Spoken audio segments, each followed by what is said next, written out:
Series opens with Claire Wilson, a 30-year-old English teacher newly transferred from middle school to high school.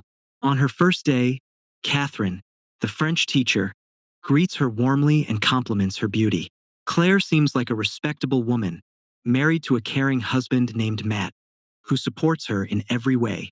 But that night, driving home from a supermarket, Claire steals a lipstick, revealing that something deeply repressed lives inside her. Feelings and desires that haven't yet surfaced.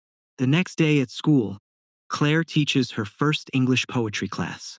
One of her students, Eric, is a senior who immediately becomes fascinated with her. He starts obsessing over whether she's married while trying to convince himself to stay calm. When a teacher suggests Claire should tutor Eric because he's weak in English and needs to improve his grades for college, Eric becomes even more excited at the prospect of spending time with her. One evening, Claire's husband, Matt, is away on a trip. He messages her to celebrate her first day by going out since the dinner she cooked turned out terrible. Claire agrees and goes to a restaurant where she unexpectedly encounters Eric with his friends Logan and Josh. They joke around and she offers to buy them drinks. When Logan gets a call from his mother and leaves with Josh, Eric finally gathers the courage to ask Claire for tutoring lessons. She agrees and they arrange for him to come to her for private lessons. On the drive home, Claire mentions that she once had a brother named Nate Wilson, who was a police officer. That night, Eric sends Claire a follow request on Instagram, but she leaves it pending. Claire falls asleep and has a disturbing dream about Eric. The next morning, she wakes up glowing with excitement and lies to her husband, Matt, telling him she's going to renew her phone plan when in reality, it's still active. The truth is, she's going to her first private tutoring lesson with Eric. Later, at a party thrown by teenagers, Eric shows up, but police arrive. He gets tested and the result comes back positive. The police officer handling the situation is Nate, Claire's brother. Eric desperately begs him to call his sister, claiming he's one of her students. Nate calls Claire and she confirms Eric is indeed her student. She asks her brother not to hurt him and says she'll pick him up. She lies to Matt again, telling him she needs to renew her phone plan for calls when he points out she already renewed it that morning. Claire picks Eric up and gives him a serious lecture about his behavior. The next day, she visits him again and suggests changing their lesson routine by going out somewhere. As they spend time together, they talk more deeply. Eric tells her that his father abandoned the family when Eric was born and that his mother raised him alone. Claire responds jokingly asking where his brothers came from if that's the case. Eric later asks his mother when she last saw his father. She says it was before he was born and seems confused by the question. Back home, Claire discovers that her husband Matt has spent almost all their savings on musical instruments because she once told him he had a nice voice. She stares at him in disbelief, angry at him for making such a huge decision without asking her opinion. In that moment of frustration, she finally accepts Eric's Instagram follow request. The next day at school, Eric gets excited when he sees Claire's acceptance notification. He walks up to her and jokingly asks for a kiss after everything that happened. Claire snaps at him, telling him to get out of there and that they're at school. Eric apologizes the next day and begs her not to stop the tutoring lessons because he desperately wants to get into college. After much pleading, Claire agrees and sets their next lesson for the morning of a school party, but Eric never shows up for that lesson.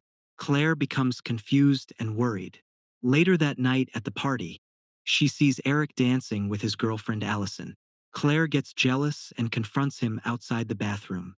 Eric looks at her emotionally and tells her he can't do this anymore, that he can't look at her as just a teacher. Claire goes silent and walks away, but Eric follows her to her car and gets inside.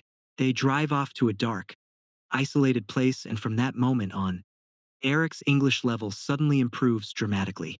What follows is a pattern of intensive lessons. A lesson before school, another after school, and sometimes late-night sessions too. The whole thing becomes overwhelming for Claire as she tries to balance being a married woman with a double life. She's clearly exhausted mentally and physically.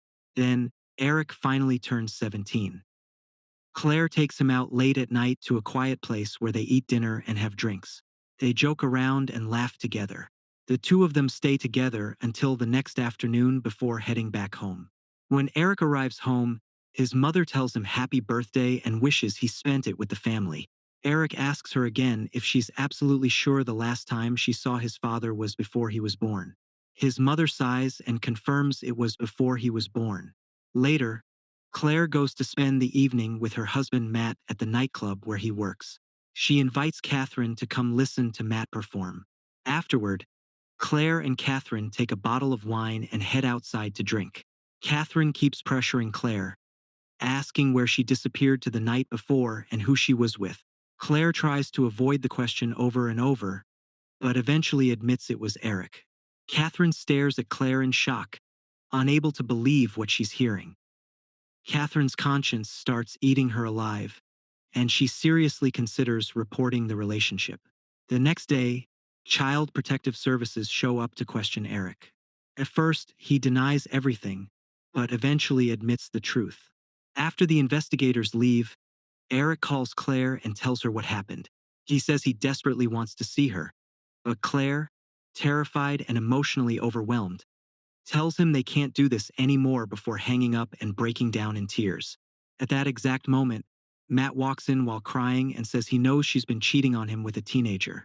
But instead of yelling at her, he forces a smile and says softly, "Come on, let me cook dinner for you tonight. I'll make your favorite food. Please, I don't want to eat alone." They sit down for dinner and Matt cooks everything she loves. But Claire can barely touch the food. She whispers, "I'm sorry, I can't eat." And Matt just sits there blaming himself, wondering what he did wrong. Matt wasn't the problem at all. He was caring, loyal, supportive, and even cooked for her. He truly didn't deserve any of this. Later, Claire steps outside to get some air. But after a few moments, she gets in her car, calls Eric, and goes to meet him.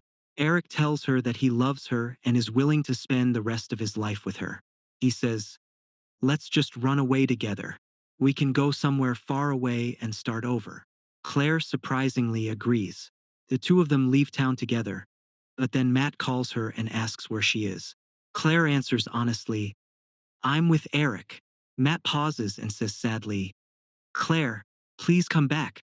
We still have so many beautiful things ahead of us. If you want to leave, then leave tomorrow. Just come home tonight." But Claire replies, "I already made my decision." The next morning, Eric wakes up to dozens of messages from his friends. His mother tells him something that finally hits him hard. "You're still a minor, Eric. She's the one who's going to pay the price for all of this, not you." Eric breaks down, crying in his mother's arms. When Claire wakes up, she realizes Eric is gone and understands that he ran away. At that moment, she finally decides to do the right thing. She gets into her car and drives straight to the police station. She hesitates outside the building for a few moments, but eventually walks in and turns herself in. Claire spends 6 months in prison. When she gets released, her father and brother are there waiting for her. Her brother lets her stay at his house until she can find a job, but his wife clearly can't stand her. She's terrified of having Claire around her children and constantly throws hurtful comments at her, hoping she'll eventually leave. Claire tries over and over to find work, but every single time she applies for a job, her criminal record ruins the opportunity. Meanwhile, Matt finally comes to his senses and decides to divorce her. Later on, Claire gets into several relationships through dating apps, but all of them fail until she finally meets a genuinely kind man who chooses to overlook her past. The two eventually get married and Claire has two daughters with him. One day while visiting her father, Claire takes one of her daughters to the supermarket and there she suddenly sees Eric. He's older now with long hair and a completely different style. Claire smiles awkwardly and says something like, "Wow, look at you now." But Eric completely ignores her and keeps walking. Claire calls out to him several times, but he never turns around. She goes back home carrying a heavy feeling of guilt inside her. Meanwhile, Eric attends a party where all his old friends are gathered, especially Allison, the girl he treated badly back then. Eric walks up to her and says with a smile, "I missed you, Spicy." Allison smirks and replies, Spicy? So, you still remember that nickname? The two of them spend the night together laughing, joking around, and reconnecting like old times. The next morning, as Eric leaves the hotel, he receives a message from Claire. She asks if he still uses the same phone number and then tells him that she wants to see him. Eric agrees to meet her and the two go out for lunch together. Claire starts apologizing for everything that happened in the past and admits that she made terrible mistakes. But Eric refuses to forgive her. He tells her, "You took advantage of me, and ever since then, I haven't been able to have a normal relationship or live my life properly." After saying that, Eric stands up and tells her, "I never want to see your face again, not even by coincidence." Then he leaves the restaurant and walks away. Claire Wilson entered the teaching profession with a secret desire for something she couldn't have in her married life. She found that desire in a student she was supposed to protect and guide. The affair destroyed her marriage, landed her in prison, and cost her her career. Years later, when she finally found happiness with a new family, the past caught up with her again. Eric, forever changed by what happened, chose to move forward with his own life and refused to give her the forgiveness she was seeking. Sometimes the consequences of our choices follow us forever. And sometimes the only way to truly move on is to walk away from those who hurt us.